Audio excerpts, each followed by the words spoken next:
za asubuhi.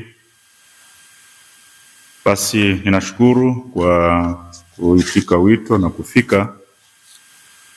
Lengo ni kutoa taarifa kwa wanajimbo Katoliki Mafinga na kwa umma kwa ujumla mintarafu padre wetu Jordan Kibiki. Tarehe ya 18 mwezi Septemba 2025, Padre Jordan Kibiki wa Jimbo Katoliki la Mafinga, ambaye ni mkurugenzi wa kituo cha afya cha Nyororo na paroko msaidizi wa parokia ya Nyororo tangu tarehe 20 mwezi Agosti 2025, baada ya kuhitimu masomo yake huko chuo cha Sauti Mwanza. Siku hiyo ya tarehe 18 alitakiwa kufika kwenye ofisi za halmashauri ya wilaya ya Mufindi kwa ajili ya kikao cha mambo ya afya. Hata hivyo, pamoja na kuwa aliondoka asubuhi na mapema, hakufika kwenye kikao hicho.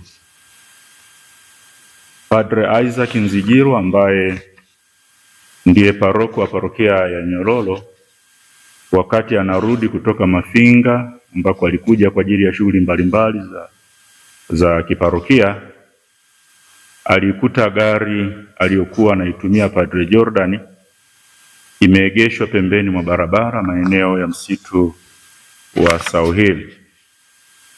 Akasimama mbele yake kidogo ili amjulie hali mwenzake, na wakati akijiandaa kushuka aliona gari ile kupitia kioo chake cha pembeni au julikanacho kama side mirror, ikiingia tena barabarani na kuondoka. Ndipo alipompigia honi, naye akajibu kwa honi vile vile. Baada ya kuamini kwamba mwenzake hakuwa na shida ya pekee, alimpita na kutangulia nyumbani, kwa sababu alikuwa anasubiriwa na watu kule aliowaahidi kwenda kuwahudumia. Padre Isaac alifika nyumbani na kuendelea na shughuli zake hizo za kawaida, na ilipofika jioni aliona mwenzake hajarudi bado. Akadhani labda kituoni kuna dharura ambayo alilazimika kuishughulikia. Ilipofika saa 3 usiku akaona sasa ni mno, na akawapigia simu wafanyakazi wa kituo cha afya ili kujua kama padre alikuwepo bado pale. Akaambiwa hajaonekana kabisa. Ndipo alipotoa taarifa jimboni na jitihada za kuuliza huku na huko zikawa zimeanza. Asubuhi ya tarehe 19 Septemba 2025, afisa tawala wa kituo cha afya hicho cha Nyororo alikuwa anakuja Mafinga kwa ajili ya shughuli. Wakati wanapita maeneo ya msitu, aliona ile gari Padre Jordan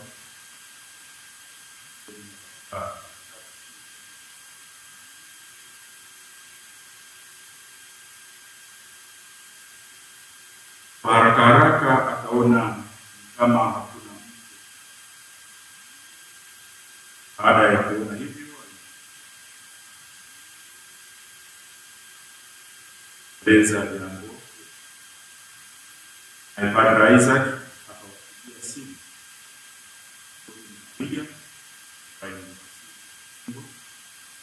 Padre Gowisa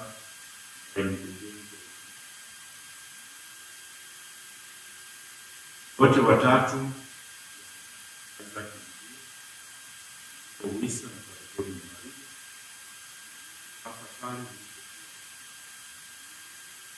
ndipo walipoona gari kweli iko pale, za gari ya Msuchi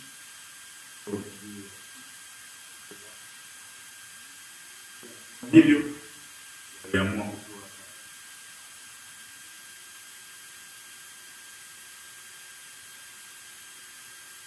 wote mawasiliano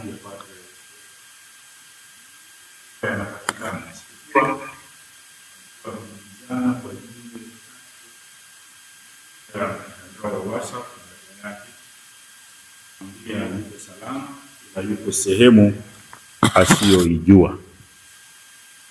Kumbe tarehe 20 mwezi Septemba 2025 Padre Jordan alimpigia simu Padre Isaac kwa namba mpya na kumweleza kuwa alikuwa maeneo ya Mbalizi baada ya kuachiwa na watu waliokuwa wamemchukua na kumpeleka mpaka maeneo ambayo hakuyafahamu vizuri kuelekea mkoa wa Songwe. Padre Isaac alitoa taarifa jimboni na utaratibu wa kwenda Mbeya ukafanyika, ambapo Padre Godwin Maliga ambaye muda wote alikuwa na timu ya polisi wakizunguka huku na huku kwa kutumia gari yetu ya jimbo, alianza safari kuelekea Mbeya pamoja na hiyo timu ya polisi ambayo tayari ilikuwa imeanza kufanya uchunguzi.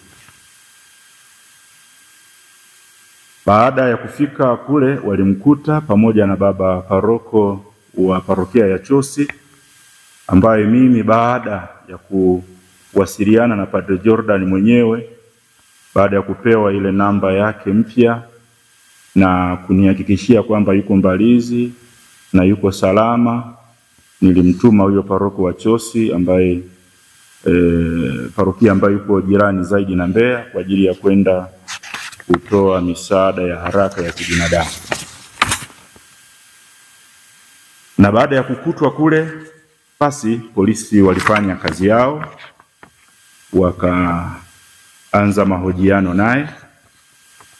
Na kumbe wakati wa mahojiano Padre Jordan Kibiki aliwaambia jeshi la polisi kwamba asingependa kuendelea kusababisha usumbufu. Ukweli ni kwamba alifika huko Mbeya kwa namna ambayo hata yeye mwenyewe hakuielewa kutokana na hali aliyokuwa nayo, hasa siku ya tarehe 18 Septemba. Na sasa baada ya uchunguzi wa kitabibu ambao nitausemea hapa chini, tunaweza kusema alikuwa na unyongefu. Kiingereza chake ni depression. Unyongefu huo ulichangiwa na yeye kugundua kuwa amekula hasara ya takriban shilingi milioni 3.5 kwenye biashara ya mtandao unaoitwa eBay. Alipata hisia kwamba ameibiwa pale alipoambiwa atume fedha nyingine kinyume na makubaliano ya awali na huyo waliokuwa wanawasiliana kwenye mtandao huo. Hapa ninaomba nifungue mabano na kufunga. Lengo letu si kuituhumu kampuni ya eBay kwamba ni kampuni ya wezi, kwa sababu baada ya kufuatilia tumeona ni kampuni ambayo imesajiliwa kihalali kabisa huko Marekani na inafanya kazi za biashara mtandaoni. Ila bila shaka kama ambavyo biashara yoyote inavyoweza kuingiliwa na watu wenye nia ovu, au mtu yoyote anaweza kuingiliwa na watu wenye nia ovu, inawezekana hata wao kuna mtu ambaye alijisajili kama agent na kuanza kutafuta maagent wengine, na kwa bahati mbaya akaanza kutokuwa mkweli. Hiyo nadhani sote tunajua kwamba kwa bahati mbaya matatizo hayo yapo. Mimi mwenyewe mwaka huu niliweza kupata mawasiliano, nilitafutwa na lile ambalo lingejitambulisha kwamba ni shirika la maisha ya kitawa la Canada, lakini nilipofanya utafiti niligundua kwamba alikuwa ni mtu mmoja wa Kongo ambaye alikuwa amehack mawasiliano na shirika lile la kitawa. Kwa hiyo mambo hayo nadhani tunajua siku hizi yanawezekana. Sasa kati ya fedha hiyo aliyohisi kwamba amekula hasara, 500,000 alikuwa ameazima kwa paroko, yani Padre Isaac Nzigirwa, na milioni 1.5 alikuwa ameazima kwa mhasibu wa jimbo letu, yani Padre Godwin Maliga, na hivi kufanya jumla ya shilingi milioni 2. Kwa hivi inaonekana kwenye transaction zake huko eBay zilikwenda milioni 3.5, kwa maana ya milioni 1.5 ilikuwa ya kwake yeye mwenyewe. Hivi mnaweza kuona kuwa kwa kweli hakuwa na madeni makubwa hivi ambayo katika hali ya kawaida na kwa mtu mwenye afya ya akili ya kawaida yangemfanya atelekeze porini gari ya shilingi milioni 25. Kutokana na maelezo kwamba hakuwa ametekwa, yale maelezo aliyotoa wakati wa mahojiano na jeshi la polisi, basi Padre Jordan alianza kutuhumiwa na jeshi la polisi kwa kosa la kusambaza taarifa za uongo kuwa alikuwa ametekwa wakati angekuwa amejiteka mwenyewe. Na hivyo basi Padre Jordan alibaki mikononi mwa jeshi la polisi mpaka alipotolewa kwa dhamana tarehe 25 Septemba 2025.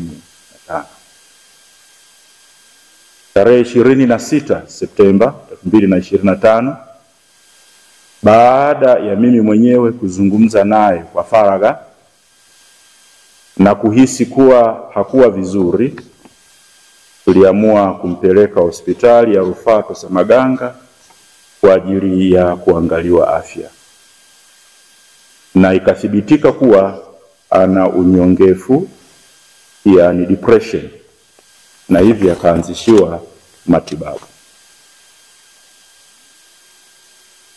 Jeshi la polisi kwa kuzingatia hali hiyo ambayo amekuwa nayo padre wakati huo wote, hata wakati wa tukio hilo jana tarehe 29 Septemba 2025, limefuta tuhuma na kumwacha huru.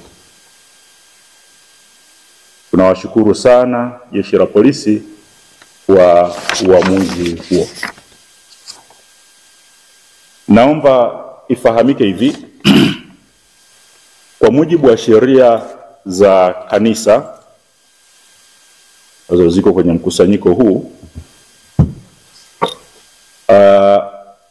jinai au madai yanayomhusu padre binafsi si ya kanisa, bali ni yake yeye mwenyewe. Hata hivyo, ni wajibu wetu kama kanisa kutafuta ukweli wa tuhuma bila kuingilia kazi ya vyombo vya uchunguzi vya kiserikali, na ndivyo tulivyojitahidi kufanya. Sasa kwa kuwa wao, yani jeshi la polisi, wamemaliza kazi yao na wamebaini kuwa padre hana tena kesi ya kujibu, sisi tunaendelea na kushughulikia afya ya padre ili arudi kwenye hali ya utulivu, alafu mambo mengine yataendelea. Kwa ufupi ni kwamba kwa sasa kipaumbele ni afya ya padre, na ninawaomba mapadre, watawa na waamini wote kwa ujumla wamuombee padre wetu apate kurudi kwenye utulivu, awe na afya nzuri ya akili. Na nadhani tunaposema afya ya akili tunaelewana, kwa sababu swala la akili limegawanyika katika sehemu mbili. Kwa bahati mbaya kwa Kiswahili watu wanatafsiri tu akili, lakini kwa Kiingereza kuna intellect na psyche. Kwa hiyo mmoja anaweza kuwa vizuri kwenye intellect lakini akawa na shida kwenye psyche, ambayo inasaidia ubebaji wa mambo mbalimbali ambayo anakabiliana nayo katika maisha. Na kwa kweli ndiyo ambayo padre angekuwa na shida nayo, sio kwenye intellect.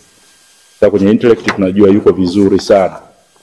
Matokeo yake ya chuo huko Mwanza kwa miaka 2 mfululizo walao ambayo nimeweza kuyapata, mwaka wa kwanza aliweza kumaliza akiwa na GPA ya 4.2 na mwaka wa pili alihitimisha akiwa na GPA ya 4.8. Ya sasa nimeambiwa lakini sijaonyeshwa bado kwamba ana GPA ya 4.7. Kwa hiyo kwenye swala la intellect huko hakuna shida. Ila kwenye psike ambayo inaweza ikamletea shida mtu yoyote yule, hata mimi naweza nikapatwa na hiyo, basi huko inaonekana ndiko kuna shida, na hivi padri anahitaji kupata usaidizi, kupata matibabu ili aweze kurudi kwenye hali yake. Basi ilikuwa ni taarifa hiyo fupi, na nikushukuruni sana ninyi wanahabari wote, na ninaomba, mimi huwa naitazama kazi ya wanahabari kama ni moja ya kazi takatifu ikifanywa vizuri. Lakini kwa hiyo naomba mtumie daima kalamu zenu na media zenu kwa ujumla kujenga jamii yetu iwe ni jamii yenye haki, upendo na amani. Asanteni sana.